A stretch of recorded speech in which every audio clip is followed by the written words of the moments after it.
people, welcome back or welcome to my channel Sapna Suhana. If this is the first time you are watching me, so I make videos on fashion, lifestyles, DIYs and reviews.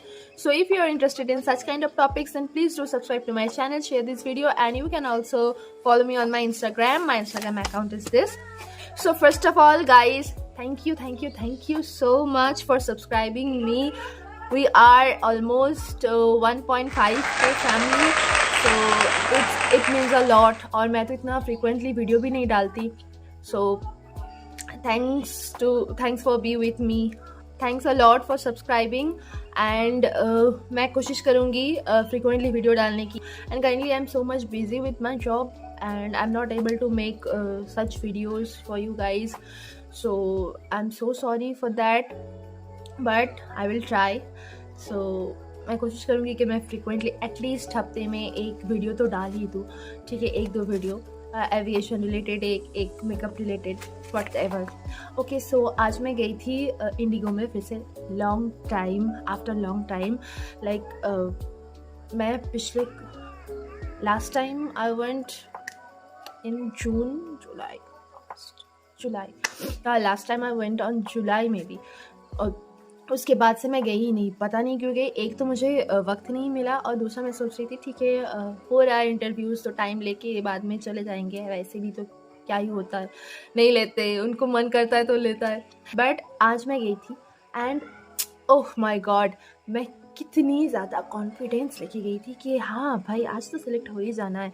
एकदम अच्छे से, बहुत सारी positiveness, कितने सारे मुझे positive sign मिल रहे थे कि हाँ भाई तुम्हारा आज सिलेक्शन तो हो ही जाएगा. बट जब मैं वहाँ पहुँची तो इतने सारे कैंडिडेट्स आए हुए थे. It's around 265 something like that. इतना तो भाई एयर इंडिया की इंटरव्यू में होता था, बट इंडिगो क्योंकि इस महीने में उनका 2 ही इंटरव्यू है कोलकाता में. एक था 6 दिसंबर, दूसरी थी आज 22 दिसंबर. तो बहुत ज़्यादा क्राउडेड थी एंड मेरा सीरियल नंबर था 123. तो मैं कुछ घर से ही रेडी होके गई थी, तो मैं जस्ट पहुंची और अपना सीरियल नंबर लिया. बहुत सारे मच्छर घूम रहे हैं, बट प्लीज़ इग्नोर ये सारा. मैं चाहती थी कि मैं आके ये वीडियो बनाऊँ, आप लोगों के साथ शेयर करूँ, इसलिए तामझाम करके नहीं बैठी हूँ, ऐसे ही बैठ गई हूँ. सो हालत भी बहुत ही ख़राब है, बट स्टिल मैं ये वीडियो बनाना नहीं चाहती थी क्योंकि सिलेक्ट तो मैं हुई नहीं. फर्स्ट ऑफ ऑल मैं बता दे रही हूँ अब सबसे पहले, बट मैं इसलिए वीडियो बनाना चाह रही थी क्योंकि काफ़ी चीज़ें जो है वो बदल गई है इंडिगो में, इंटरव्यू प्रोसेस में, एंड वो तो आप लोगों के साथ शेयर करना ज़रूरी है ताकि किसी ना किसी को तो उससे मदद मिल जाए. Wait. Before moving forward, I want to share some products with you guys.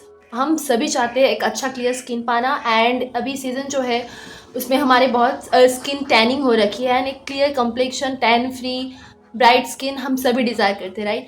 सो इसलिए मैं इंट्रोड्यूस करना चाहती हूँ आप सभी से दिस ओजोन का D10 range. I have this face wash, this face scrub and this face pack. This D10 kit removes stubborn tan from skin and will make underneath skin cells energized and activated. This face wash right here is infused with soothing attributes of aloe berbensis, which is the best aloe vera in the world, and cucumber, licorice and green tea extract, which effectively removes dead skin cells and tan from the face. This scrub again has aloe berbensis extract, sweet almond oil and shea butter, and the formula of this scrub is amazing. These particles are so smooth and gentle on face. And lastly, this face pack, this is the game changer.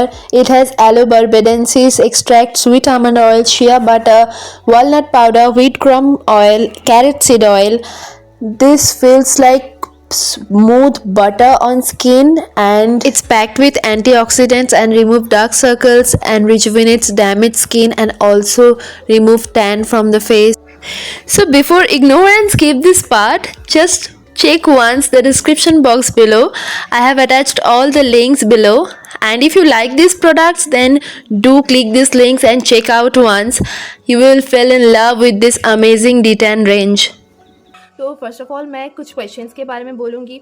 क्योंकि मेरा 123 serial number था तो बहुत wait करनी पड़ी, but questions जो है like earlier Indigo में तो मैं जितनी बार गई हूँ तो पूछे गए हैं what do you do in your free time, and last time पूछा था कि how did you celebrate your last birthday. But इस बार बहुत सारे क्वेश्चन पूछे, लिटरली एक एक बैच से एक एक न्यू क्वेश्चन पूछे, क्योंकि उन लोगों को पता चल गया शायद कि ये लोग जब बाहर निकलते तो वो सारा क्वेश्चन डिस्कस कर लेते। वैसे भी एक ही question back to back interview में पूछते तो सबको पता चल ही जाता है, बट दिस टाइम वो काफ़ी सारे क्वेश्चन पूछ रहे। हाँ, उसमें से व्हाट लाइक हॉबीज़ भी पूछ रहे थे कि आपके हॉबीज़ क्या है। सो वो तो गया एक। सेकंड जो क्वेश्चन पूछी जा रही थी वो है what is your favourite character.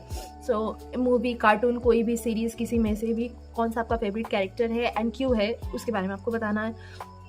Third question जो पूछ रहे थे वो है what did you observe in the waiting area और what did you see, like जहाँ पे हम सब टोकन नंबर लेके CV लेके बैठते हैं वेटिंग एरिया में, वहाँ आपने क्या देखा आज। तो ये क्वेश्चन। अगला क्वेश्चन था क्या, हाँ वो what is your favourite subject और फेवरेट क्लास। एंड जब मैं गई थी तो मैं सोच रही अरे इतने सारे क्वेश्चन पूछ रहे हैं, क्या हो गया मनप्रीत मैम को। बट जब मैं पहुंची थी तब मेरे टर्न में उन्होंने पूछा कि what is friendship to you. So मेरे बैच में 10-12 लड़कियां थी और मैं फर्स्ट थी, बट उन्होंने पीछे से शुरू किया। ठीक है, तो CV उन्होंने ऐसे ऐसे कलेक्ट किया और ऐसे उल्टा करके रखी, तो पीछे से शुरू किया, तो मैं सबसे लास्ट में आ गई। ठीक है, तो सभी ने बोला बहुत कुछ, मैंने भी बोली। तो मेरा सीरियल नंबर था 123 एंड 124 जो थी वो मेरे बाजू में बैठी थी। तो जब उसके बोलने के बाद मेरी टर्न थी, तो उसने स्टार्ट किया like good morning ma'am, my name is, and ma'am is like you stop, I talk to you later, बोल के मेरी तरफ मुड़ी, एंड सुहाना। तो मैंने बोला अपना जो मुझे लगता है कि फ्रेंडशिप क्या है। तो क्योंकि मेरा लास्ट में था तो मुझे अच्छा खासा सोचने का भी वक्त मिल गया और मैंने बहुत अच्छे से बोला लिटरली। बट 12 लड़कियों में से 11 लड़कियों को उन्होंने रिजेक्ट कर दिया। और सिलेक्ट किसको किया, जो मेरे बाजू में बैठी थी 124 उसका सीरियल नंबर था, तो उसको सिलेक्ट किया और उससे कुछ सुना भी नहीं। लाइक ऐसा नहीं कहेंगे कि वो कुछ बोली नहीं तो उसको क्यों सिलेक्ट किया। मैम ने बोलने ही नहीं दिया, वो शुरू कर रही थी कि good morning ma'am, my name is, बोल के बस वही स्टॉप कर दिया। एक लाइन भी नहीं सुनी कि what is friendship to her. Like ऐसा कुछ नहीं है कि वो बहुत अच्छा शुरुआत की तो एक लाइन में उसको स्टॉप करके सिलेक्ट कर लिया, उसको बोलने ही नहीं दिया। एंड मैं तो एकदम शॉक्ड हो गया, लाइक ऐसे मैंने सिलेक्ट करते कभी नहीं देखा किसी भी HR को। सो उन्होंने कहा कि I would like to continue with her and rest can leave. तो वही सीन हो गया कि भाई लक, इंडिगो है तो कुछ भी हो सकता है। लाइक आपको बोलने की भी ज़रूरत नहीं पड़ेगी। लाइक इसलिए मैं बोलती हूँ कि आप जाओ, कोई भी हो, कि कुछ भी आपका प्रॉब्लम हो, कम्युनिकेशन हो, ग्रूमिंग हो, कुछ भी हो, बस आप चले जाओ इंटरव्यू देने। क्योंकि कोलकाता में तो हमारे जो HR है वो तो ऐसे ही सिलेक्ट कर लेती है, किसी को भी सिलेक्ट कर लेती है, कुछ भी देख के सिलेक्ट कर लेती है। तो ऐसा नहीं है कि आपकी कम्युनिकेशन अच्छी नहीं है तो आप सिलेक्ट नहीं होंगे।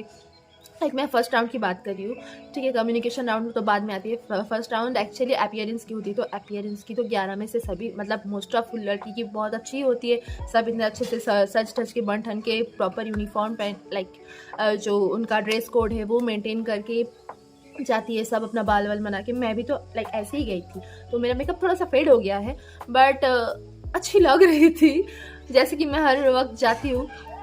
बट उन्होंने जो पूछा अच्छे से आंसर भी किया एंड सेवरल क्वेश्चन वो पूछ रहे थे दिस टाइम। बट जो सिलेक्शन उनका था वो तो शॉकिंग ही था कुछ, लाइक बिना कुछ सुने ही सिलेक्ट कर लिया। मैं डायरेक्ट वेन्यू से आके घर में आज ये वीडियो शूट करी हूँ एंड बाहर थोड़ा सा हल्ला भी हो रहा है, तो please ignore that noise.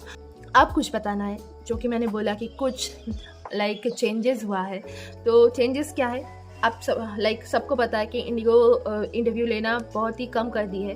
Like Kolkata में तो उनका 4 कभी 5 भी इंटरव्यू होता था महीने में, एंड अभी तो बहुत ही कम कर दी है।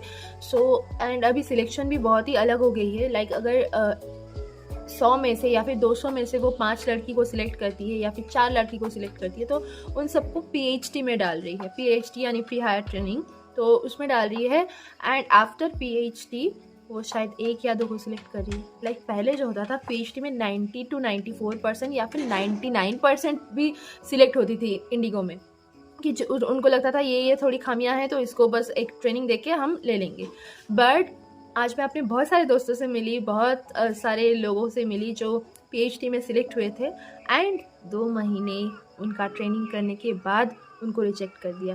लाइक वो अपने मेडिकल सब कुछ दिए, सब कुछ ठीक था, पीएचडी दिए, पूरा अपना पीएचडी ट्रेनिंग कंप्लीट किया, बट पीएचडी में बहुत कुछ सीखने को मिल सकता है, बट पीएचडी के बाद भी वो रिजेक्ट कर देते हैं। एंड मेरे केस में एक प्रॉब्लम ये है कि अगर मैं पीएचडी में सिलेक्ट होती हूँ तो मुझे अपने जॉब से रिज़ाइन करना पड़ेगा, एंड अगर मैं पीएचडी के बाद सिलेक्ट नहीं होती हूँ तो मेरे पास कुछ भी नहीं रहेगा। सो ये इंडिगो का मुझे कुछ समझ नहीं आ रहा है कि क्या सीन चल रही है कि पहले तो पीएचडी में 94%, वो खुद से ही बोलते थे कि 90 to 94% सिलेक्शन हो जाती है। ये मैंने उनके मुंह से ही सुना है, लाइक वहाँ के एचआर के मुंह से।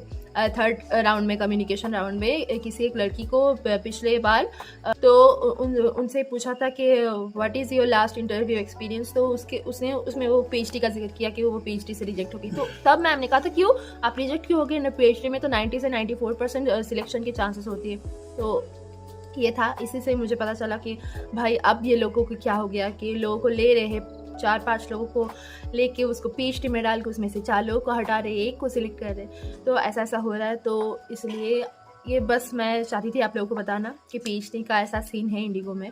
ये थी आज की एक्सपीरियंस एंड जो सीख मिली है आज, लाइक आप चले जाओ, आपको कुछ प्रिपेयर, वैसे मैं प्रिपेयर नहीं करती हूँ कि मुझे पता है कि जो वहाँ पे टॉपिक चलेगी, जो लाइक चलेगा, जो मुझे पता है वो मैं बोलूँगी। इसमें प्रिपेयर क्या करना है, प्रिपेयर तो हम कुछ बेसिक क्वेश्चन करके जाते, बहुत ही बेसिक नॉर्मल सी क्वेश्चन पूछ रही थी आज। जो आंसर करना बहुत ही आसान था, ऐसा नहीं है कुछ रॉकेट साइंस पूछ लिया कि जिसका आपका दिमाग में नहीं आए भाई इसका how to answer this question, but बहुत ही बेसिक क्वेश्चंस थी एंड सिलेक्शन का प्रोसेस भी बहुत ही ज़्यादा अलग था। एंड क्योंकि 260 गर्ल्स थी वहाँ पे, सो इसलिए हो सकता है कि वो ऐसे सिलेक्ट कर रही थी, बट इसका मतलब ये भी नहीं यार कि कुछ भी नहीं सुनेंगे एंड ऐसे ही सिलेक्ट कर लेंगे। खैर कोई बात नहीं, शायद उस लड़की का लक बहुत अच्छा था। सो बाकी best of luck to you guys, keep working towards your dream and बस बने रहो, अप्लाई करते रहो एंड इंटरव्यू देते रहो।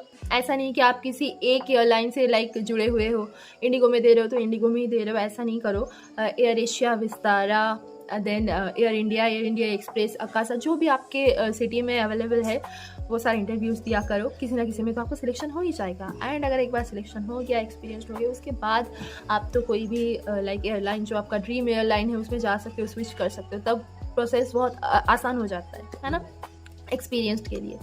सो that's it for this video. Hope you like this video. If you do then please do like, share and subscribe. And एक जो बात है जो बोलनी है कि आप लोगों में से मुझे लगा कि मैं बहुत दिन बाद जा रही हूँ तो कोई मुझे शायद पहचानेगा भी नहीं, बट बहुत सारे so many of you guys recognise me and मेरे साथ आके बात की, तो मुझे बहुत बहुत बहुत अच्छा लगा। मैंने बहुत लोगों के साथ फ़ोटो भी खींची है।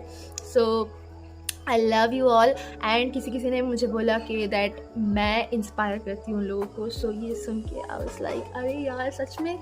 So thank you for that, thank you for appreciating my content.